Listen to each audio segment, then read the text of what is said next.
Good morning, good afternoon, and good evening to everybody that is watching. Hope everybody is well. Today we have Mr. Perry Keenan, who is a candidate for the Tennessee House District 78 primary. How are you doing today, Perry? Man, I'm blessed. Absolutely fantastic today. It's good, that's good. The weather all good down there for you? Hot and steamy, just like Tennessee July. Hot and steamy, you gotta love it, you gotta love it. All right, well, uh, as you know, the primaries are coming up, and everybody else knows. So let's just dive right into it. What uh, what events in the past year have you gone to that kind of stands out to you? Speakers that have attended, topics, anything of that sort. I spent 2.5 years as chairman of the Cheatham County Republican Party, and so the events that always stand out for that is our annual fundraiser, our Reagan Day dinner that we do. That's always a great one, and we've had some phenomenal speakers over the years for that. It's been a great fundraiser. And this past year, I guess just because it was most recently, but also because the speaker just knocked it out of the park. Congressman Matt Van Epps was scheduled to be our speaker at the Reagan Day dinner last month or the month before. I guess it was May, so or no June. So was scheduled to be our speaker last month and got called into guard duty and was not able to get out of it. He'd already been given a waiver for one or two other ones that he was supposed to be at because he actually had to be in D.C. For casting votes and doing the things that congressmen have to do. And so on this one, they were on session break and he just was not able to get out of it to come be our guest speaker. And I've known Tim Burchett, Congressman Burchett out of East Tennessee for a while. And so I reached out to Tim and I said, hey, I know this is kind of last minute, but here's the date and here's what we're looking at. Would you by chance be able to fill in for Matt? And Tim, who has some ties, his mom is actually from Cheap Hill, which is between Ashland City and Clarksville. She graduated Cheatham County High School class of 1941, and I believe Tim said she was the class president. And so, anyway, Tim, as a young kid, spent a lot of time over in Ashland City and Cheap Hill, and he said, "Man, it would be like homecoming." And he said, "I'll check my calendar." Yep, absolutely. Right now, I'm not showing anything on it. He said, "Let's book it." So Congressman Burchett came in, and gosh, he just brought down the house, dude. He was witty, he was funny, he was entertaining, he was serious when he needed to be, and he took people to the woodshed when he needed to, and it's just a great evening. But I'm pretty blessed and fortunate that I get to go to a lot of events like that where you get some phenomenal speakers. But Tim Burchett, Congressman Burchett, really stands out. I've had the privilege of seeing him a couple times, and he's great, great Tennessean, great congressman, doing amazing things, amazing things. Indeed. Uh, well, is there anybody you look up to from history, whether that be your favorite politician or founding father? You know, of course, obviously, it's easy to say Ronald Reagan. And I tell people jokingly that, even though I technically wasn't old enough to vote, Ronald Reagan was the first president that I ever voted for. And we had I want to say it was a middle school. If I remember correctly, it was a middle school mock election or something to that effect that we had done, and so of course I didn't know anything about politics, and you've got these options of who you can vote for, and I saw the guy that said Ronald Reagan, and I thought, well, my first name is Robert, and so he and I both start with an R. He's got to be a good guy, and He's got then a I saw that he was a Republican, and I said, "Well, that starts with an R," and so that's got to be it. So voted for Ronald Reagan, and then it's funny as I then started to kind of pay attention when he got elected as to who he was and his core beliefs and just the things that he wanted to do for this country. I dialed in real quick and said, oh yeah, I'm definitely going to be a Republican. So yeah, and it's funny because our family, very entrepreneurial in spirit. We've had family businesses for, gosh, several decades now, and I've grown up in our family businesses. And it's it's funny that I just look back now at the Republican Party and what that means to a lot of, just free market capitalists that believe in, a free market system. And yeah, there's just no other choice to be but Republican. That's Ronald Reagan's definitely a good one to pull from and get your beliefs from for sure. Yes. Um, what is your most impactful part of American history or your favorite? Goodness. You know, I, I, I'm a history nut, and I've always, just because my grandfather was a colonel in the army, I've always been drawn to military events over the years, whether it's the Revolutionary War, the War of 1812, the French Indian War. I love the story of Andrew Jackson and how he absolutely just earned the nickname Old Hickory in the Battle of New Orleans. And of course, Andrew Jackson being from Tennessee, that obviously rings true. And so I really, if we're talking kind of old school, that one really lays in. I also love the story of Joshua Chamberlain and his history in the Confederate Army, and just how God had, or not in the Confederate Army, in the Civil War, in the Union Army fighting the Confederates. And Joshua Chamberlain just had the hand of God on him, and the kind of man that he was and how he led. But his life was just very providential. And so I would say probably those two. Well, that's a good one. I'll have to look up. You said Josh Chamberlain. Joshua Chamberlain. Joshua Yeah. Chamberlain. hmm I've missed that one out on history. I'm gonna have to go back and look at that one. I always love a new little fun fact to research. So Absolutely. And I'll tell you, if you get an opportunity, for you or for anybody else that's watching this, Andy Andrews, who is a motivational speaker, does a phenomenal job laying out the story and the history of Joshua Chambers. So if you get an opportunity specifically to dial into Andy Andrews first and listen to him recount that story, man, you'll get mesmerized. It's amazing. Andy Andrews. I'll put that one down. My wife and Yes, I love a little history. love it. Um, so I guess you kind of spoke on how that impacted, and I guess is there anything else to touch on how that impacted your views or your love for the country today? It.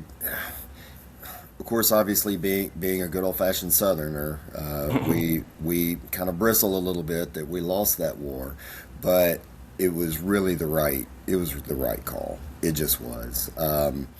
In order for our country to be what it is today, which is by far the most powerful country in the world, and to have the things that we could not have accomplished what we've accomplished as a divided union.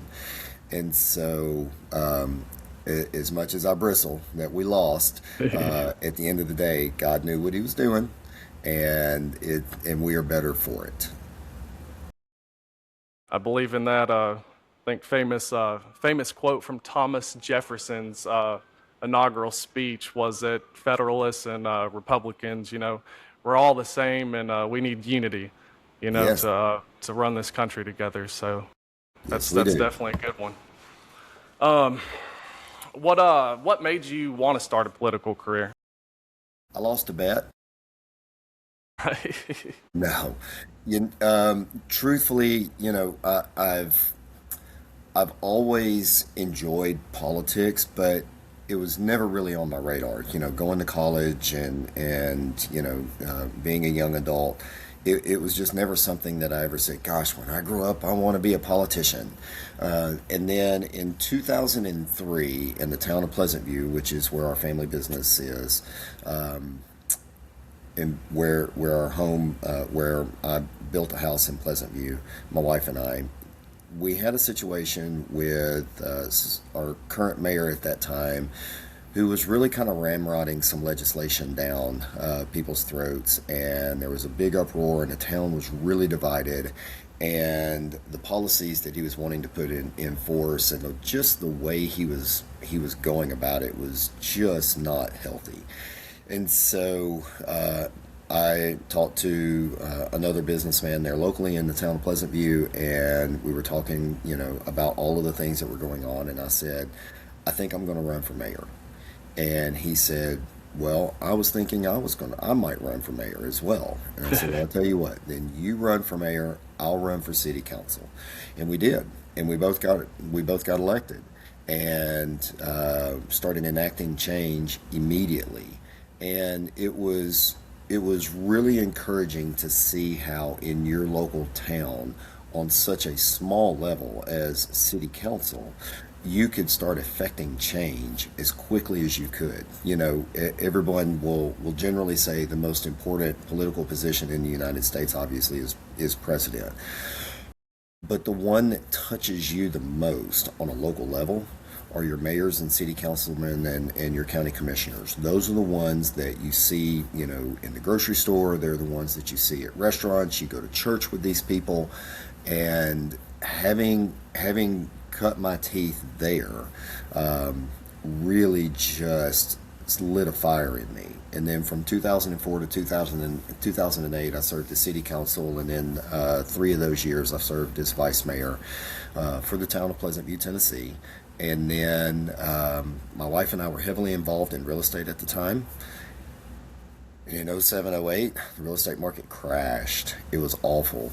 And we got stuck holding 5 mortgages because we were flipping a lot of houses at the time. And instead of running for re-election, I just felt like God was telling me, hey, you've got to refocus, and I need you to focus on God, family, and work, and in that order. And I said, yes, sir. And so I did not run for re-election. And in 2012, had really, it was, again, providential, not to sound like I'm Bible thumping, but had 3 different people in the span of about 4 weeks, and those 3 people were completely unconnected to each other. All 3 of them came to me and said, hey, have you thought about running for mayor for the town of Pleasant View? And the first one, when they asked me, I'm like, no, not at all. And the second one asked, I said, well, I hadn't really thought about it until such and such said something about it. And then when the third one came to it, I'm like, okay, God, I'm listening. And so we made that choice. We were prayerful over it, talked to people that I lean into for wisdom, and ran for mayor of the town of Pleasant View, and was elected mayor in 2012 and then reelected in 2016. And honestly, Austin, it's easy to say that you believe in term limits and not do it. And in the town of Pleasant View, we don't have term limits for our positions there. But I self-term limited myself. I figured after 4 years of city council and 8 years as mayor, even though there was a small break in between, I just said, after 12 years, I can't sit there and tell people that I believe in term limits and not be willing to term limit myself. And so I said, okay, I'm not going to run for a 3rd term. That's definitely a very good point. I wish at the federal level we people believed in that as well.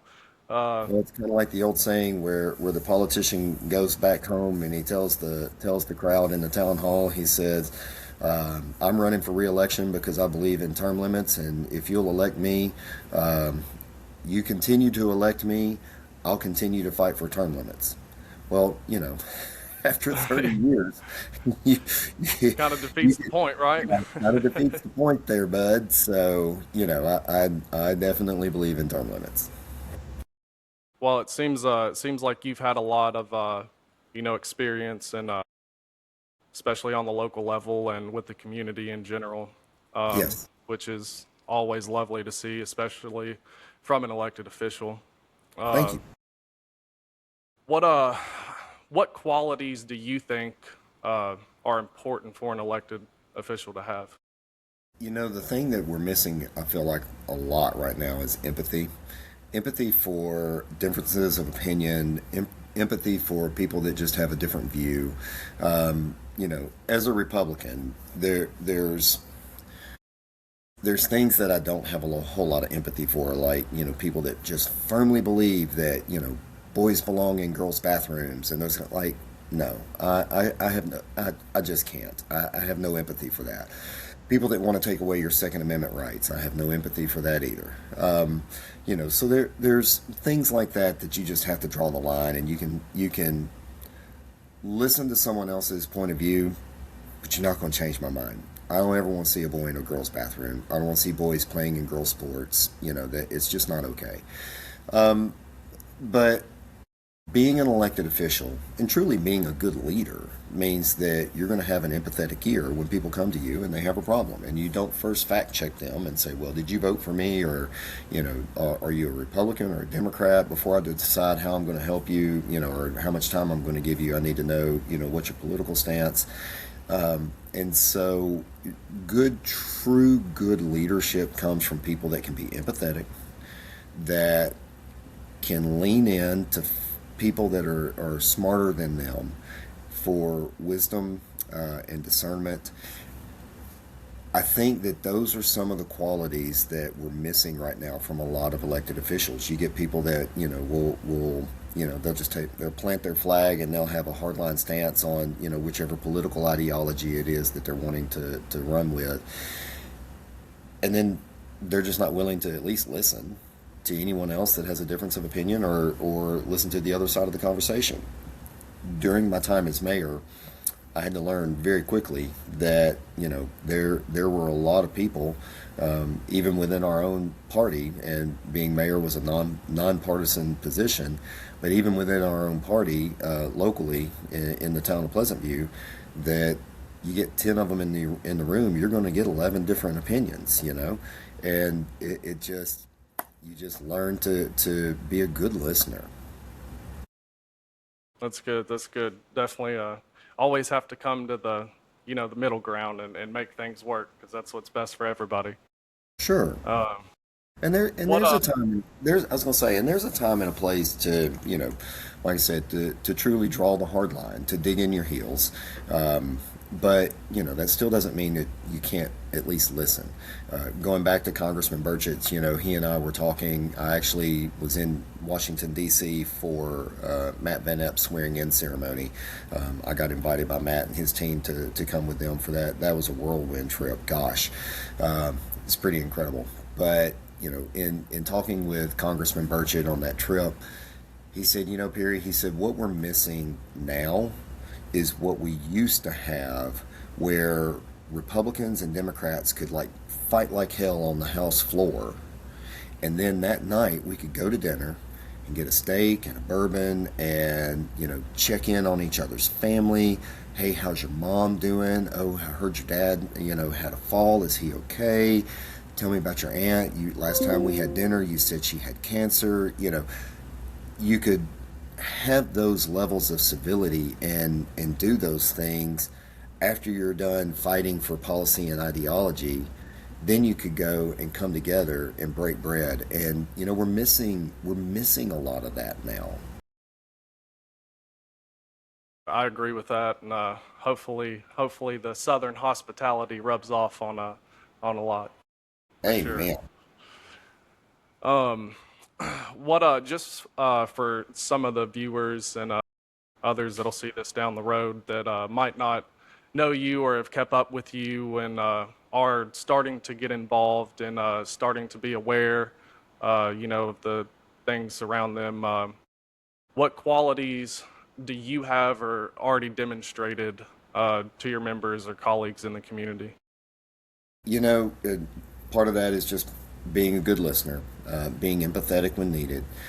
As far as just background and pedigree, I've served 4 years as city council and 3.5 or 3 years of that as vice mayor for the town of Pleasant View.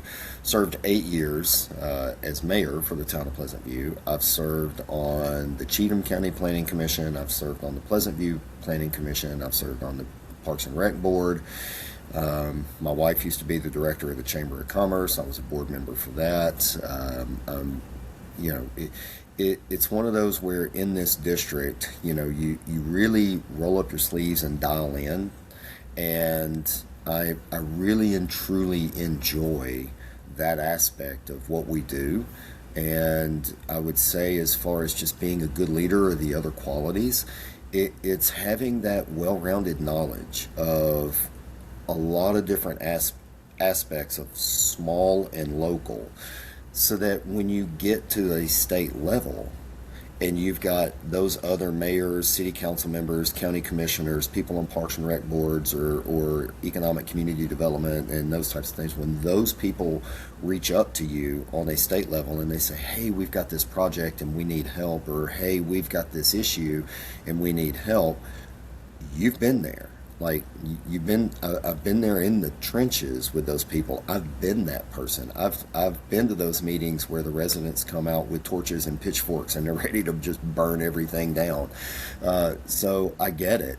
And so being a state representative that has that resume really will lend itself well to this district, because the District 78, for people that are watching this and may not know, it covers all of Cheatham County, and then it covers the eastern half of Dixon. So literally part of it runs right through the center of downtown Dixon, and then everything east of that, White Bluff, Burns, all the way down through Montgomery Bell, over towards Belltown, over into Kingston Springs and Pegram. It just follows that all the way east. And so, there's 7 different municipalities that are in that, and they're small to medium size. So being able to connect with those leaders in those districts is key for your state representative. What is there something in the General Assembly that you hope to learn, and what's kind of something that you're going to be trying to accomplish and fight for Sure, in that absolutely. aspect? So, I'm very blessed and fortunate that I've got a really good friend who's there in the General Assembly, and that's William Lamberth. He's Majority Leader. William and I have known each other since before William was William, going all the way back to the college days at UT. And it's funny because, again, talking about, how you get into politics, I don't know that either one of us back in those days ever really thought, hey, in 20 years, we're going to be doing this. It just wasn't really on the radar. And, it's kind of funny to see how our relationships and how he and I have stayed connected over the years, and what we've been able to accomplish. So I'll lean into, wisdom from people that are up there that have been in the trenches, like William. I'm blessed that Mary Littleton has endorsed our campaign, and she's been a great resource of talking to me about legislation and things that didn't pass this year that may come back next year. And, just kind of leaning into some of those people is really good. More specifically, to answer your question, I would love to see us on a local level tweak the legislation that was passed that I helped create this past year, even as a private citizen. Led the charge on creating something for our outlying counties that get service from NES. And NES, during our ice storm that we had this year, they really failed a lot of our outlying counties that they provide service to. A lot of people don't know. They just think NES only covers Nashville, and that's, they actually cover several of the surrounding counties in small outlying parcels. And the legislation that they passed to give those outlying counties a seat at the table started that but it has to serve a minimum of 3,000 people and up. Well, Cheatham County is just under that threshold, which means the stuff that I worked hard to create and incentivize, Cheatham County got left out. So I want to go back and see that tweak to get Cheatham County added back into that, because I feel like, that we were the ones that really took it on the chin here from NES. So that's one of the things that I really want to push. We've got some veterans legislation that I know that's going to be working through, and I want to really see that pushed as well. I'm looking forward to digging in more on education and just really trying to get a good handle on that, because I feel like that our local school boards need all the Republican backbone that they can possibly get right now, especially with some of this, DEI stuff that some of these, people are pushing and that kind of thing. Listen, we need good, solid Republicans on these school boards to know that they can lean into somebody and have me as a backstop.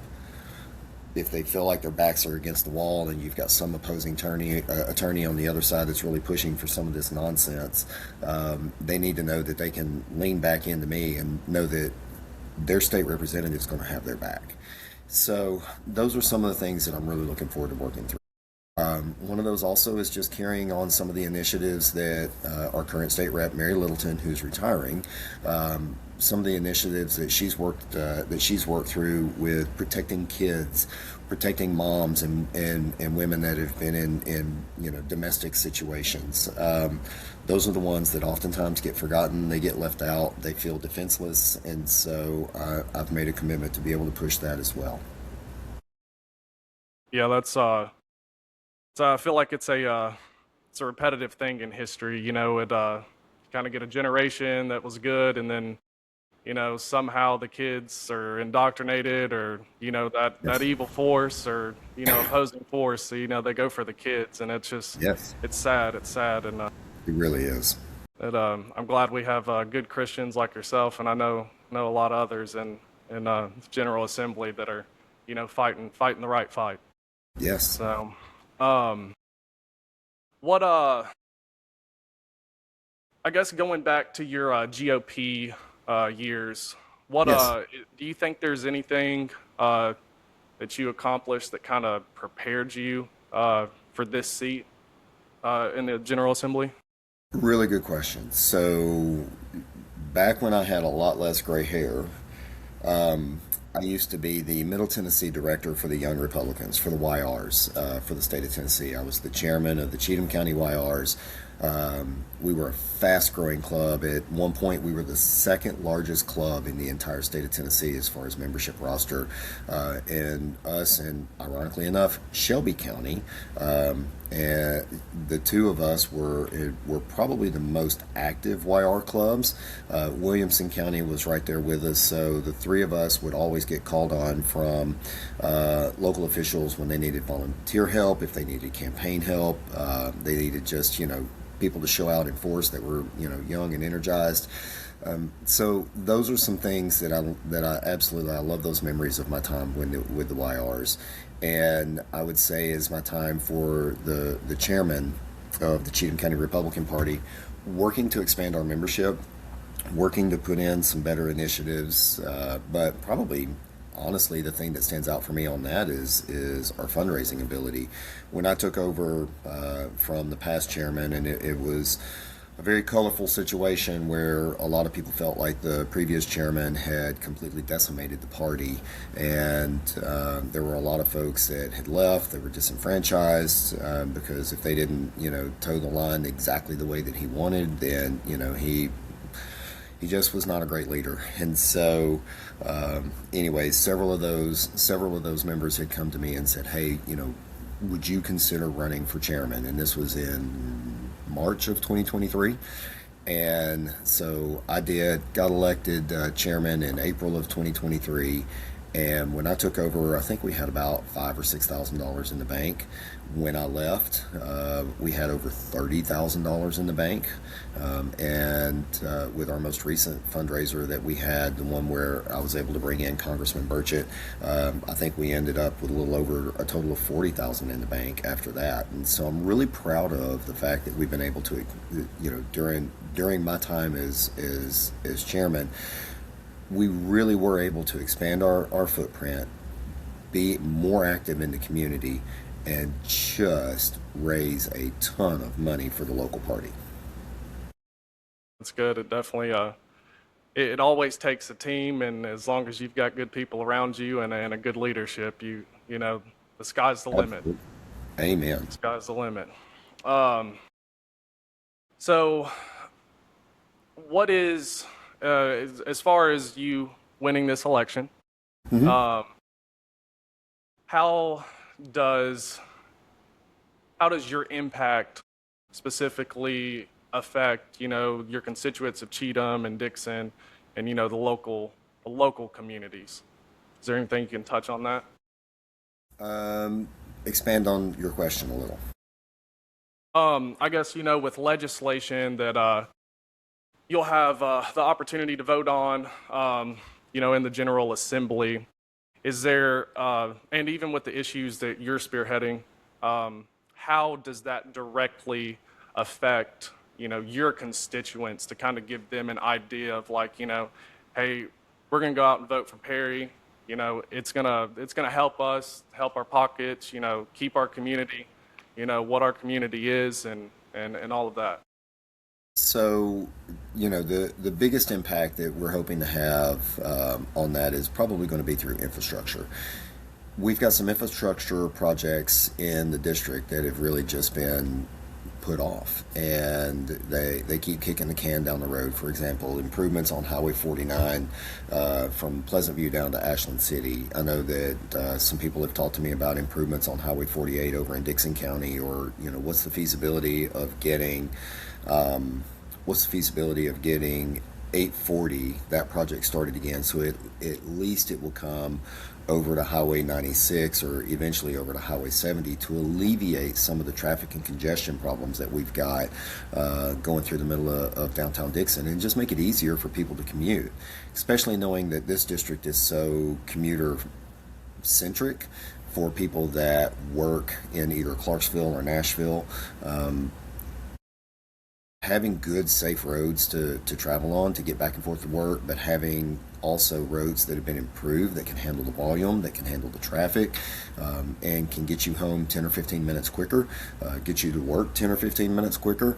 That extra 30 minutes a day that you could potentially be picking up, with better, safer, wider roads, that's huge, especially when you're looking at, over the span of 5 days, that's, 5 work days, that's 2.5 hours of your life that you're getting back.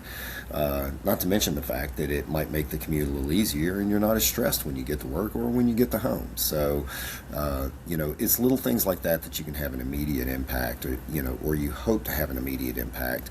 Now, on the flip side of that, TDOT moves at the speed of TDOT, and you have to be aware that even if they say, okay, yep, we're going to start this project up again, it doesn't mean that they're going to turn on the switch and start it tomorrow. It's still going to be a few years down the road. But at least scooting up the timelines for some of these projects to get them moving a little quicker is really one of the things that we want to push towards. Those can have a very immediate and positive impact on your community. Making sure that the state of Tennessee remains, fiscally sound the way that it is. U.S. News and World Report right now has us listed as the #1 most financially sound state in the entire union. That's huge, and I don't want to get up there and mess that up. You don't tax and spend. You save and spend. You spend as you go, and so those are things that will have an impact as well, immediately on your constituency. There's things like that you really have to make sure that you're in tune with. Um, that is a great point. And I've, of course, traffic anywhere around Nashville is horrible, but that is It can it's be. definitely time to get that fixed. And most important part of that too is you've got roads that can handle that volume. You're getting there a lot safer too, and True. that keeps families and communities happy, and no burdens on them for any accidents or that sort. Um, so you talked about the infrastructure, talked about the NES. Are there any other issues that you're gonna, on your first day, try to go after? And also, if you can, enlighten us to some of our young voters that might not understand, how that would specifically impact them as well. I think just engagement, making sure that you're keeping your constituency engaged. One of the things that I did as mayor, almost ad nauseum was social media engagement. The amount of videos and the things that I would do to try to keep the people like tuned in and plugged in to what we were doing and what was going on, and things that we were had coming up to votes for, especially things that were more than just your normal things that everybody just votes yes for. Making sure that we did a great job of just getting that information out. And I think as social media continues to evolve, I think that it's going to continue to be the tool that your local media outlets will have to lean into, or not necessarily your local media outlets. Your local a lot of your local media outlets are now tuning into social medias as well. They're getting away from like print media. They don't do as many newspapers as they used to because they just don't read them. They get all of their information off of Instagram and Facebook and TikTok and that type of thing. So being able to really just in a way over communicate into the district about what's going on is huge. Also just showing up, volunteering to be at events, going to community networking things, like tonight I'm going to a banquet for the Dixon County Help Center, which does a phenomenal job in the city of Dixon, or in the county of Dixon, providing a need for people that are economically underserved. And it's just going to those types of things and being seen and being approachable is really key. The general timeline for your legislator, you start work around the second week of January and you typically finish up around the end of April. So you've got those other 8 months or so, or 7 months out of the year that you're just kind of out in the district and you're just out being seen. Or if you're like me and you own your own small business, that's when you really get to hone in and concentrate on doing the work that pays the bills, because being your state legislature pays, I think, roughly $28,453, if I remember correctly, somewhere right in there. So you're definitely not doing it because you're trying to get rich. And so, it's very part-time at best pay when it comes to that. So you have to spend the rest of your time out in your district just staying connected. That's good. I think a lot of people don't understand or don't know that when you're out of assembly or session, you've got all of your officials going around and just trying to see what the community needs. And that's kind of one of those things people just don't see unless you live in the community or see them around. But that's a beautiful thing. You want to be you want to come back and have that movement. That's a beautiful thing for an elected official to have. Yes. What are you most excited about winning this election? For the race to be over. I'm sure it's been stressful. Yeah, it's been full campaign mode. And it's weird because as exhausting as it is, I absolutely love it. I love going to the early breakfasts over at the Masonic Lodge, and then the meetings that go until 9 and 9:30 and 10 o'clock at night, and just being out with the people all day, listening to their concerns and just kind of being in the trenches with them. I enjoy it, but I'm also looking forward to the campaign season slowing down a little bit.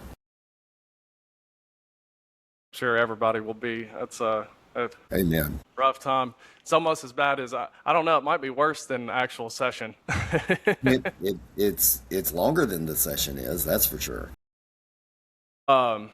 Is there anything you would tell the younger generation who might be interested in getting involved with their community politically, or just church or anything like that doesn't is kind of scared to get in, doesn't know how to get in, or can you have anything for them? I would say as we're getting into an AI generation, one of the things that we really have to be cautious of is deep fake type stuff. AI is good. I mean, it can generate stuff that looks so real.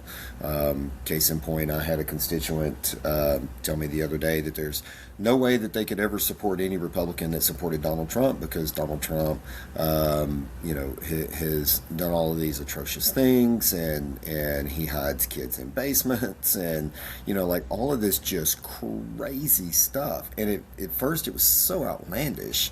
I thought, are there like, am I being punked here? Like, is this like a joke? And they were dead serious. That this young lady was 19 or is 19 years old, and I'm sitting here and I'm listening to this, and I finally I had to say, okay, all right, again, having an empathetic ear, I finally had to say, okay,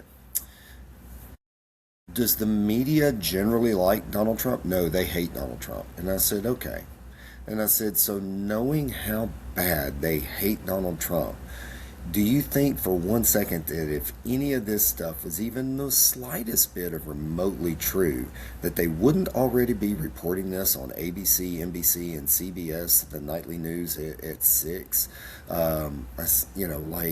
There's just no way that he would be getting a pass on this. Just like, well, he's already bought off the media, and so that's why they're not saying anything. And I'm like,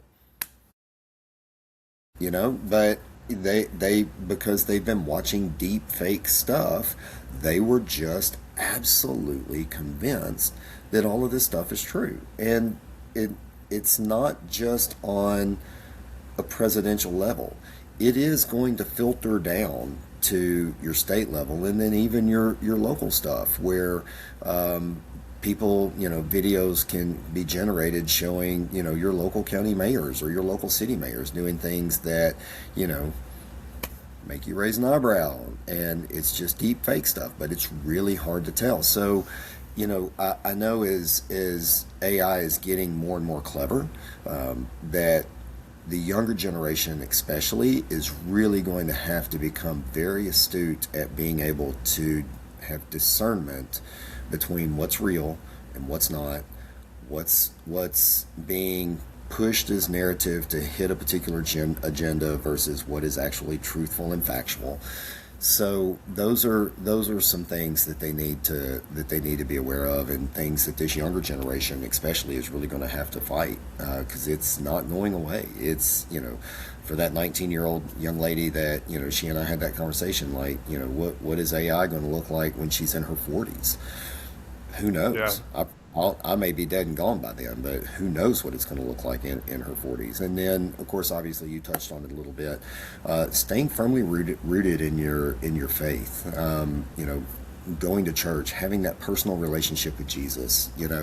Having the Holy Spirit to be there to help give you discernment on things that are true and things that are not true.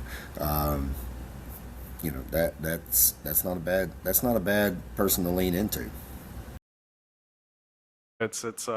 He is our savior. Amen. That is for sure. You can't pray enough. That's all I can And say. um, what I guess, what does it mean to you to go to the poll and vote? Um, and to help influence and encourage the younger members of the community to vote. I tell people all the time, even ones that are on a different political ideology than mine, go vote.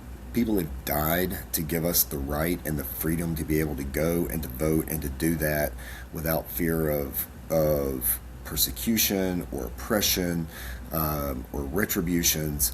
Like, go vote. And it's not that I don't necessarily care who you vote for, because obviously I do, but at the end of the day, just go vote. Don't take it for granted, because when we start taking our liberties and freedoms for granted, that's when we lose our liberty and our freedom. And I don't want to see us spiral into that. So voting is immensely important. Immensely important. All right, I got a couple fun ones for you. Okay, So shoot. as we're wrapping up, uh, what do you want to say to your voters who are coming out in August? That I'm an amazing person to vote for, and they definitely need to vote for Perry Keenan. It's one of those where I don't take myself too seriously. I mean, if you look at my backdrop, I've got the Mike Tyson Punch Out from the old school Nintendo days. I've got a Def Leppard guitar here. I've got this crazy painting over there. You just don't take yourself too seriously. Self-deprecation is a lot of fun, because if other people are going to make fun of you for one thing or another, you might as well be the one to make fun of yourself first, so that it softens the blow. So definitely don't take yourself too serious. Yeah, Because I've got a funny little phrase I always say to people, and it's it builds character. It builds character. it builds character. It makes life more interesting. It does. It does. If you had to distill your campaign views and beliefs into 5 words, what would they be? Or 3 words?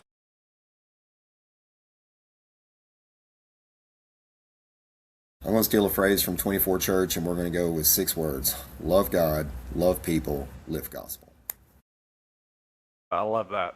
That's a beautiful one. Is there anything else you want your voters to know before the polls close? Just that I can't get there without the votes. My opponent that's running against me, decent guy. People ask me all the time. It's like, well, if you both are Republicans and you both have spent time as mayor, like what are some of the biggest differences then between the two of you? Why vote for one over the other? And I tell people all the time that my opponent. While we have a lot of the same ideologies, and if there's 10 issues out there, we're probably going to agree on 8 of them in principle. I think it all boils down to either your leadership style, or also just your track record of your resume of what you're bringing to the table. For me, my leadership style is very, let's bring people to the table. Let's lean into people that are smarter than me. I don't ever want to walk into the room and be the smartest person in the room. I want to have 2 ears and 1 mouth, because that's how God designed us. So I want to be able to listen and learn. And let's put all the ideas on the table, and let's see what rises to the top. My opponent is a little more of a cowboy mentality. He shoots from the hip, and there's nothing wrong with either one of those. They're just different leadership styles. And so some people, they like that cowboy mentality and that shoot from the hip, and that just resonates with them, and that's great. They're going to vote for him because that's what they closely align with.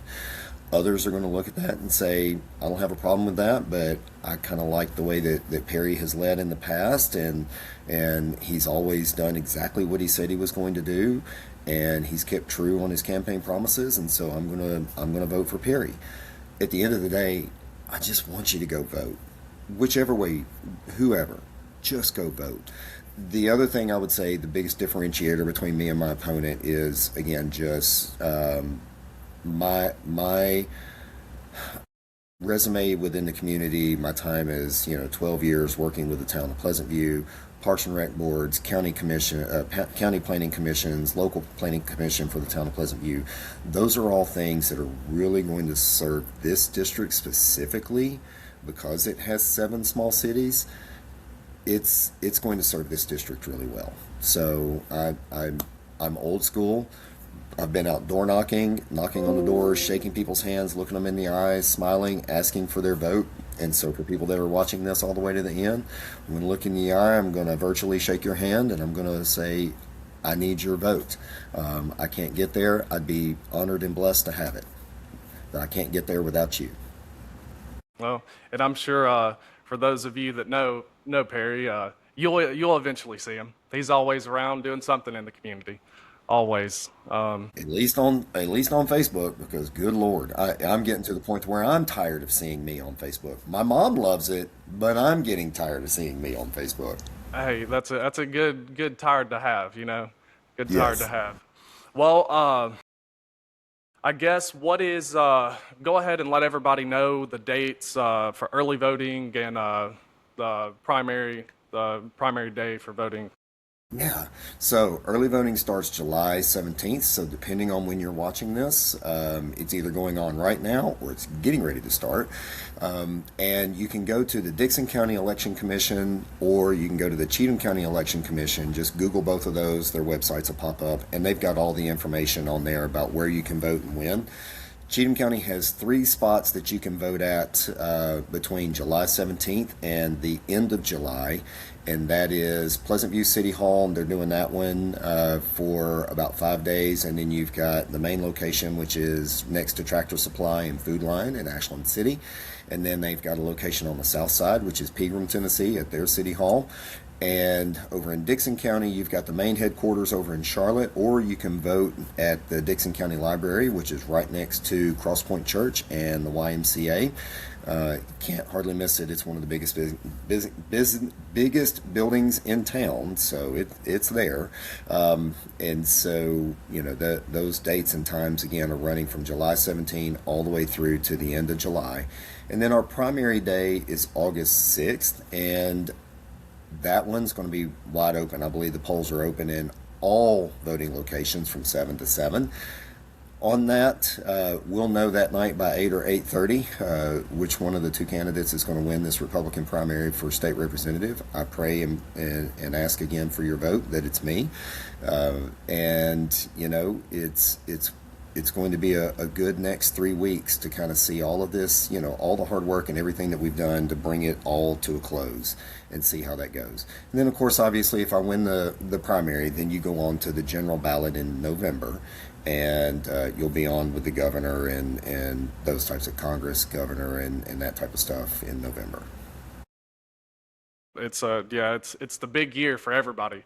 The big year for Yes. everybody. Well, guys, go out there and vote. Put your voice out there. You have it. Like Perry said earlier, our forefathers, ancestors, they fought for it. They fought for the right for us to have a voice. So Amen. just use it. Use it. Amen. Well, Perry, Yes. good luck. I'm rooting for you. Thank I've you. seen you from the outside view, and I think you've done a wonderful job all the way around. And Yes. if you see Perry out anywhere, don't hesitate to walk up to him, shake his hand, and say hello, because he'll talk Definitely. to you. He'll talk to you. I'm just redneck enough and approachable enough that I'll talk to anybody about anything. Don't want to talk about politics, but you want to talk about cows and sweet feed? I can do that too. That's Southern hospitality at fried food and sweet tea. Love it. Love it. All right, Perry. Well, thank you again. You have a wonderful rest of your day and week. Good luck to you, and God bless you, sir. Austin, thank you. God bless everyone. Go vote.